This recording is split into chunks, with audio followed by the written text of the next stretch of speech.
PTR பையன் இதெல்லாம் படிக்கிறாரு. பிடிஆருடைய பையன் அமெரிக்கன் பையன் இருக்காரு. நான் பிடிஆருக்கு அண்ணன் பிடிஆர் அவருடைய பையன் எங்க படிக்கிறாரு? கொஞ்சம் சொல்லணுமே அண்ணே.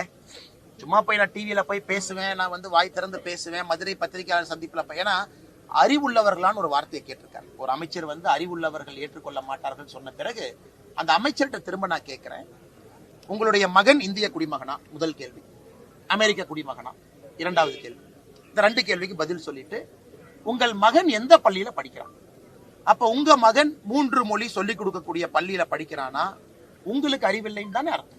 ஏதோ ஒரு கட்சி தலைவர் இன்னைக்கு ஏதோ ஒரு பேட்டியில் சொல்லியிருக்கார், அமைச்சர் பிடிஆருடைய பசங்க எத்தனை மொழி படித்தார்கள் என்று சொல்லட்டும்.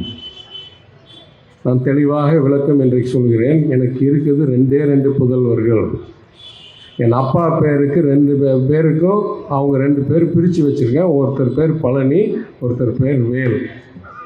என் 2 பசங்களும் எல்கேஜிலேருந்து ஸ்கூல் முடிக்கிற வரைக்கும் இரட்டை மொழி கொள்கையில் தான் படித்தார்கள். யாருக்கெல்லாம் விளக்கம் தேவையோ எடுத்துக்கட்டும்.